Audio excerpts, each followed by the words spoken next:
Warm welcome back to the Responsible AI Summit. We had a little break, and now we are ready for our next speaker, Elle, who's joining us from China today. So we've jumped from Saudi Arabia to China. It's going to be quite the global tour today. Elle is an amazing early career youth leader in AI. And I'm very, very excited to hear your presentation. Elle, if you would introduce yourself and start your presentation, and I look forward to hearing what you have to say. Okay, thank you for the introduction and welcome everybody. So today we're going to be talking about really how to use your voice and the importance and recognizing youth-led dialogue in responsible AI. And so I want to bring us to this question. So instead of the full introduction, we're going to skip straight into this idea that decisions made today about AI will shape the generations to come. And with that in mind, I want you to think about what role should younger voices play in the decisions shaping AI. And so to begin with, I want to introduce you to just a few numbers and some ideas to get us started. So for example, 80% of young people use AI in some capacity, whilst a smaller amount of those aged 50 plus do.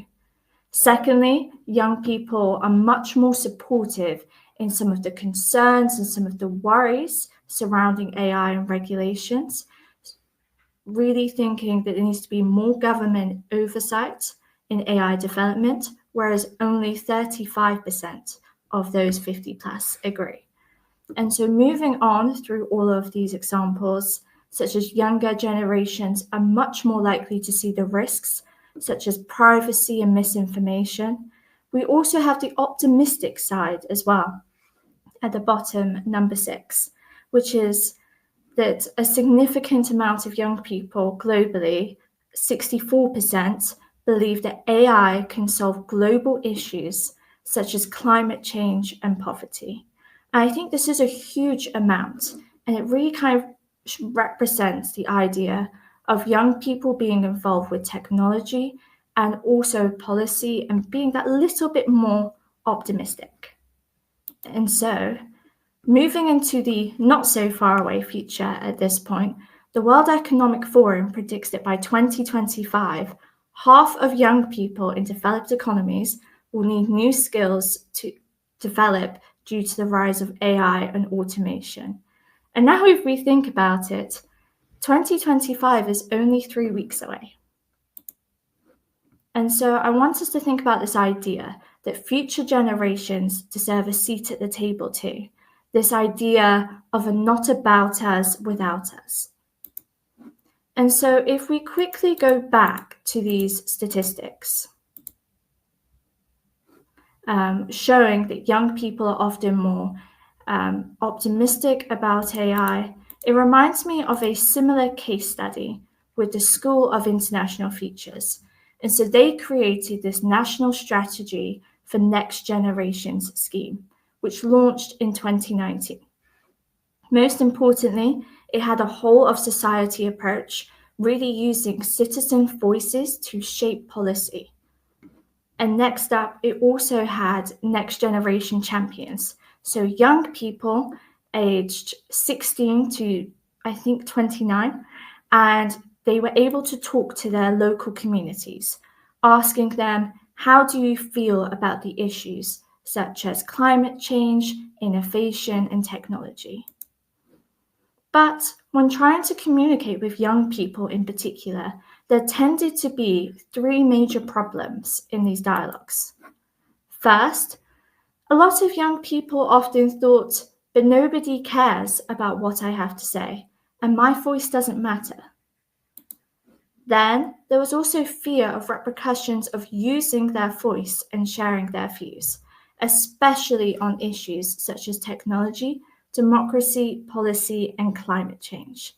And I think this is especially important in education, where young people are often told, you must be so careful about what you say on the internet. It may impact your future on getting a job and opportunities. And lastly, there was also this general idea and sense that even if they do use their voice, there just won't be a change anyway. And so since 2019, the Next Generation Champion Scheme hosted over 70 plus young people to create these intergenerational dialogues talking within the local communities. And the real plus side of this was the fact that they were able to reach people that wouldn't typically interact with policy or engage as a volunteer. It was all about communicating with your local community, your colleagues, your friends, your friend's younger sister, their grandmother, whoever wanted to discuss these issues. And the results?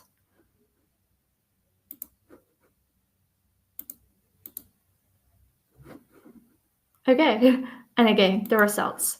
So we found, just like the statistics that we saw on artificial intelligence, that young people are far more likely to be optimistic about the future. One dialogue participant said that they wanted the UK to be a pioneer and a leader for change. And the overall consensus was clear from all of the young participants using their voices. They wanted bold, innovative, and swift action. So they often showed concerns about the future, but remained optimistic. So, for example, when it came to the future of AI, many young people tended to be very concerned about automation and losing their jobs from it, but they also were more likely to see the opportunities. And okay, so then what? So School of International Futures copied and collected these voices from the young people, but then what happened? It wasn't just good enough to let young people talk about how they felt. Then the School of International Futures put the voices into documents and put it out to parliamentarians and politicians. So this included parliamentarians from the Commonwealth, world leaders, as well as politicians in Houses of Parliament. And so for the particularly astute people, they may see that the person in blue there is actually me. And so finally, we get to the introduction of myself. So my name is Elle Farell-Kingsley. I am a youth advocate. I have different experience in AI and policy. And I'm here to share that all of this experience so far, I was also one of the next generation champions. So I really want to demonstrate not only can you be involved with AI and policy, but you can also be a young person and have your voice heard. Okay, but the story doesn't end there. So it still just wasn't good enough to collect young people's voices and then show it to the politicians and the parliamentarians. We needed to make change on a policy level. And so suggestions were put forward based on young people's views. And one of them is included here on the side, that for long-term planning, Parliament is crucial in connecting with society, embracing change, and involving citizens in decisions on significant issues like AI, climate, and emerging technologies. So they were the categories that kept reoccurring in young people's concerns. And so, starting from right to left, I had the opportunity to submit evidence into Parliament, representing all of the young people's views that were collected. So this really went beyond young people using their voice. It was about giving them a seat at the table and making sure that we can be heard. So then these insights were put into this House of Commons committee paper on national strategy, including some of the policy suggestions, especially on climate change and emerging technology. Then I was invited to the European Commission and the European Council to act as an AI advisor and provide some representation on youth.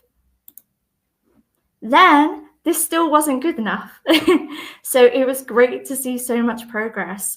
But then it just really turned into like a global mission where even the School of International Futures work overall then contributed towards this United Nations Act for the Future, which was announced in late September and October. And if we read the last line, the UN Act of the Future sets to create a commitment to more meaningful opportunities for young people to participate in decisions that shape their lives, especially at a global level. And so I just want to represent to people that we do have power and we can make a change. And that these 46 dialogues in 2023 alone made so much impact. We went from really small regional areas in the UK with people who thought that their voices would not be heard to a national level, moving on to an international level.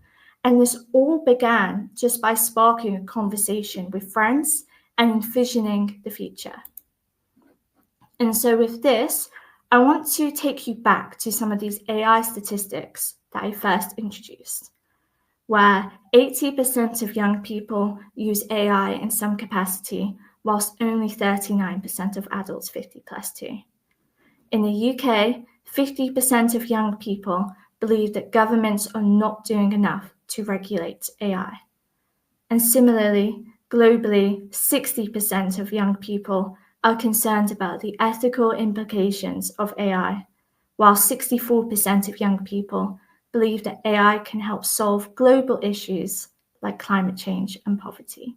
And so I don't need to warn you about all of the risks of developing responsible AI, because all of these incredible speakers have done that in this entire summit. But I do want you to think about what impact can young people have.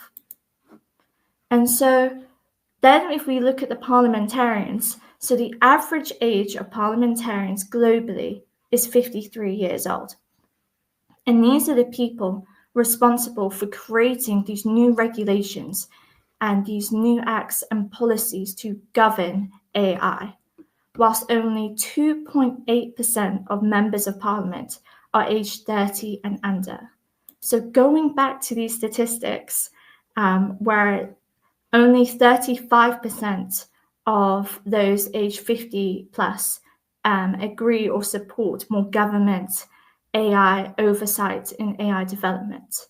This is a huge difference in who's representing AI on the global stage and who's making those regulations and decisions. So if we consider the impact that the School of International Futures and Next Generation Champions had, I want you to consider, what impact can you have on responsible AI?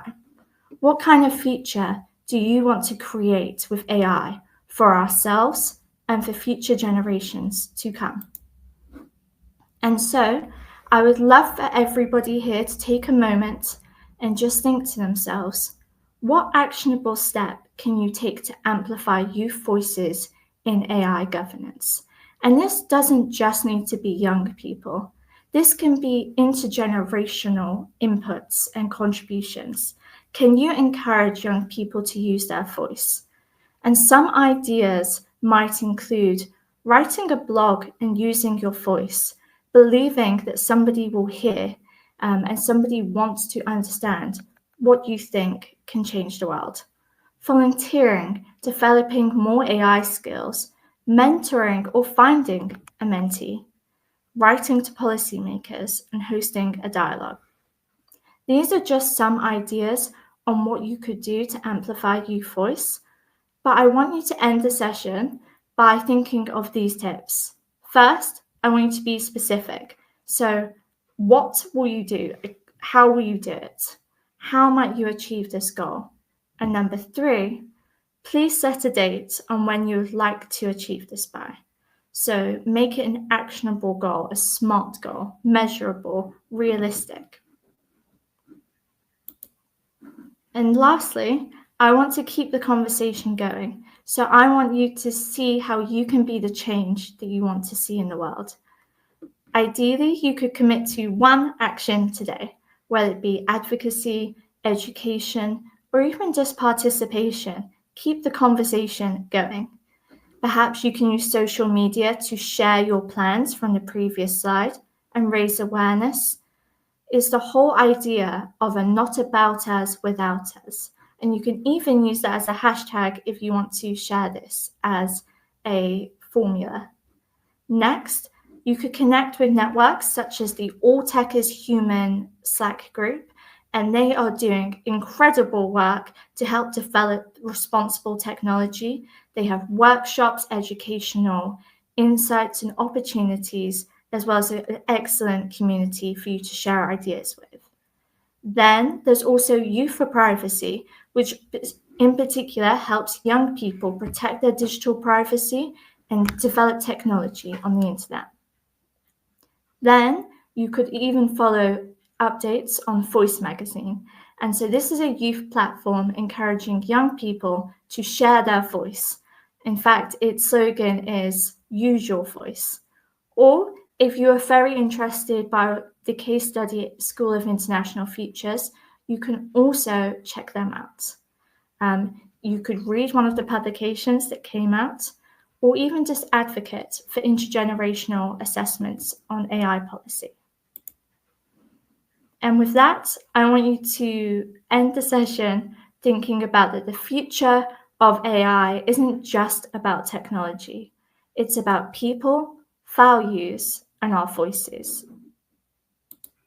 And I'm happy to hear if anybody has any questions.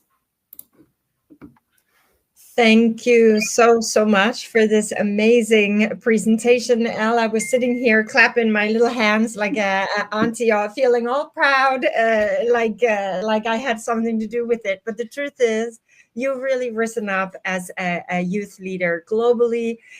Your voice is being heard.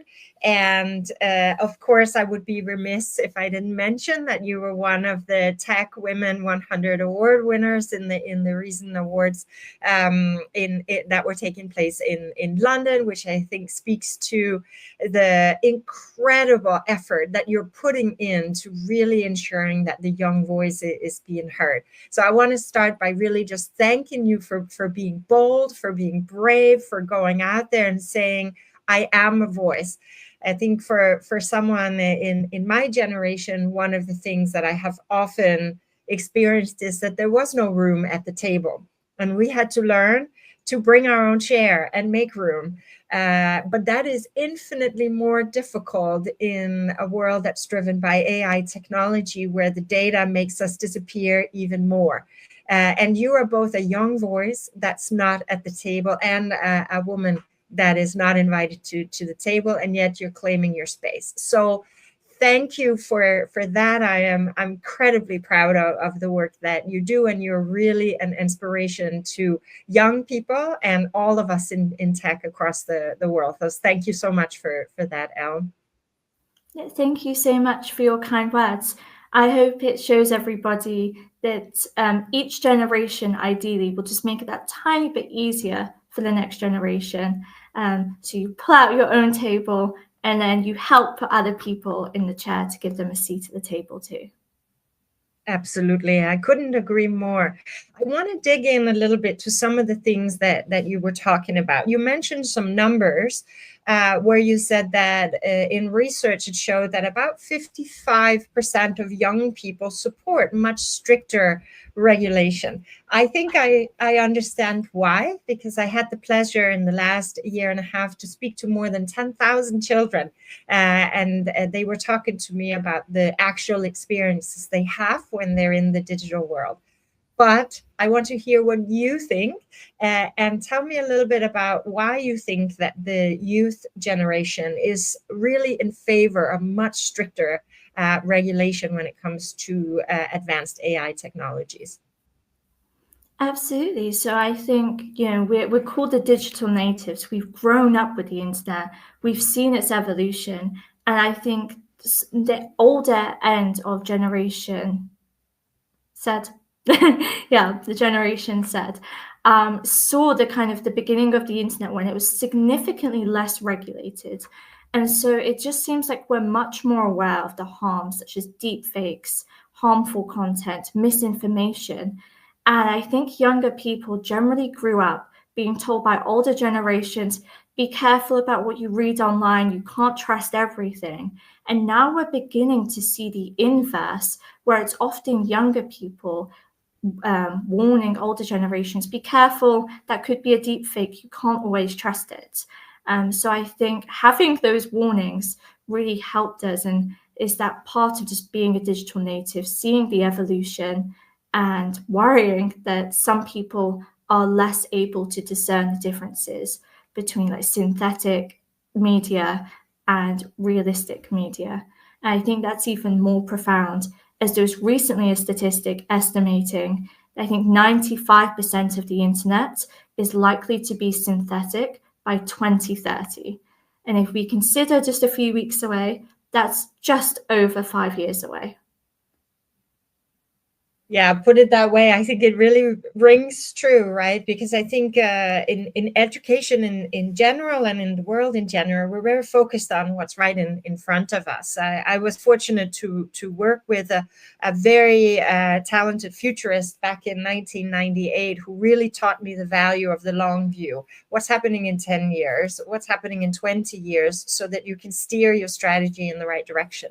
But what's happening right now and in 5 years is that the young generation will be living in a synthetic reality of which much of it it's indecipherable whether it is real or fake. And it will have a massive impact on their lives. And as you point out, the young people have grown up in a world where they've constantly been exposed to things that may or may not be true. So they are much more careful with implementing these technologies. Of course, children are at great risk, and they often don't have the frontal lobes in place to make good decisions, and they can be impulsive. I wonder if you could talk a little bit about what some of your thoughts are in terms of regulation that we are missing. What is not in the exposure to technology we see today when we're thinking of children and young people under the age of 25 who haven't quite finished the frontal lobe development to hopefully be able to navigate that space a little bit better. What do you think on those things? And do you have some suggestions to policymakers? Absolutely. So if we think of the Online Harm and the Online Safety Act that's recently just passed in 2023, one of the points of contention is the fact that it's more than harmful, and that's what constitutes as the offence. And so how can policymakers or lawyers really determine what is more than harmful when the idea of harmful is so subjective? And I think this is even more prominent as we have the rise of deep fakes and again, the synthetic media, where one person may see a deep fake of themselves or of their friend and they may think it's funny, but especially for women and girls, we're really seeing this increase of deepfake pornography that's especially impacting young people. Maybe it could be made by a bully, someone who's rejected, or someone who's just plain bored. And I think the development of these artificial intelligence tools are just making the creation of these synthetic medias easier for the average person or a bad actor. So I would like to see the Online Safety Act really kind of be more stringent and include exactly what is harmful. And secondly, going back to that point about the average age of a parliamentarian being 53, the idea that perhaps their views do not fully align with young people. And again, I think that's the perfect situation to have young people sat there having that seat at the table. So I had the opportunity in Europe at the European Commission to really put forward some voices of young people. But it would be great to see if the UK, the Commonwealth, America, other developing countries also implemented those types of strategies. I think that is such a good point. I have two scenarios that are coming to mind. One was me meeting a member of a Ministry of Education for a country who said that my suggestion that kids should have some kind of a voice, some kind of a feedback loop. Said this was the worst idea he's ever heard, that it's already difficult enough. The last thing he needed were children at the table. And another example that comes to mind is in Dubai, where they appointed a youth minister to represent the youth voice, to really have a legitimate mandated seat at the table, a real funnel for getting the youth message across to the conversation. So two very opposing approaches to the youth voice. But how would you envision? I'm wondering, how radical are your ideas? Do you want a youth ministry of technology? Do you want a youth minister like they have in Dubai? What are some of your suggestions to our middle-aged parliamentarians to say, if we're going to rethink the voice of youth in government, what's the best way to get that formalized? What are some of your thoughts on that, Elle? Well, to begin with, I would say certainly not what Australia is doing, which is just banning under 16s from social media. I think the idea of telling young people, no, we're going to protect you from harm by not being online. I mean, number one could include them to go on it even more and seek ways, actually putting them into more harmful situations. So that is absolutely what I do not suggest doing. But in terms of what we can do positively, I think going back to the European Youth Parliament that has recently been disbanded, which is a real shame. I think it was such a great initiative. I think that would be a great positivity. But even for like these strategic committees or liaisons, they could either have like a delegate of youth representation. It could even be an NGO or a youth group, and they have a collection of voices. So maybe that country also runs their own youth dialogues and national strategy, talking to young people all across the country. Because what we also want to prevent is just one really loud person having their voice heard, or one loud person that has more connections than each other. It's really about how can you represent youth all across the board. And not just that, but I think by having those types of initiatives, it really demonstrates to young people that yes, your voice can be heard and it does matter. And I actually think it's a real shame that sometimes when it comes to some of my participation or my accolades within tech, people automatically assume that I just must be 30 plus because there's no way a young person could have a seat at the table. And I hope that it demonstrates it can have a positive impact. I think the fact that Europe has invited me to events is a positive sign, and I would love to see just more of the world, different parliaments begin to invite more young people, whether that be through delegates or NGOs. Very, very well said, and you are really such an inspiration.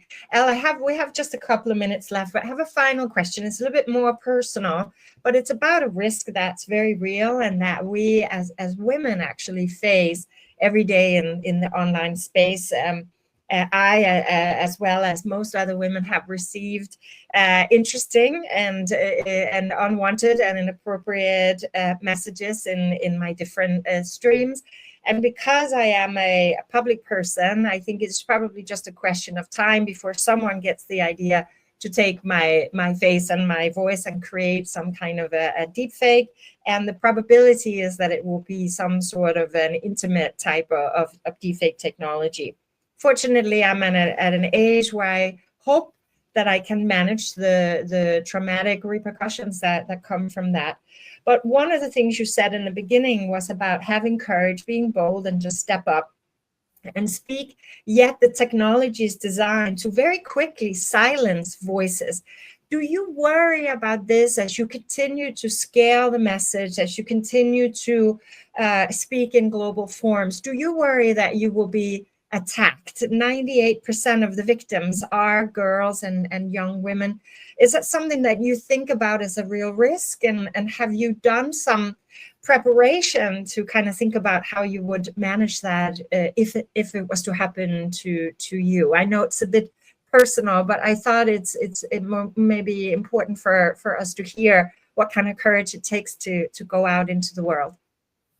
Yeah, that's a great question. Thank you for raising the topic. So I think one of the particularly profound impacts of that is the fact that journalists, politicians, public speakers are all disproportionately impacted as well. So as well as being women and girls, people within those job professions, it's now just generally considered part of the job. And although we may be talking about AI and deepfakes now, I think there's just always that type of risk. So even as a journalist, I was warned about how some people can find your articles, and it's not just the information or the data you put online. They can find really unique, uncommon ways to kind of make you feel unsafe. And so I think one of the really leading examples is that app, the app where you go running. I can't think of the name right now, but it tracks your running route. And so even though that may not be posted publicly online, you may have your name attached to that. And somebody, if you are a public voice, they may search it up and they can find out where you run, your common routes, and perhaps even your home address. And so I think this is just a common threat that unfortunately many public figures, especially women and girls, will ultimately and have always faced. So this was warned to me very early on in my career. And then so to me, I suppose it doesn't seem to make much difference. Maybe it's growing up with technology. It seems that the threat is always there and bad or malicious actors will always be there. However, very positively, there is growing movements to help protect the rights of women and girls. And there is a starting grassroots campaign. Unfortunately, I don't have the link to it now, but I would love to post about this afterwards. And it's a campaign where if you know there has been a illicit deepfake made of you, especially that's very graphic in nature, you can upload the original photo or video to this platform, and they're using AI to combat this in a positive way.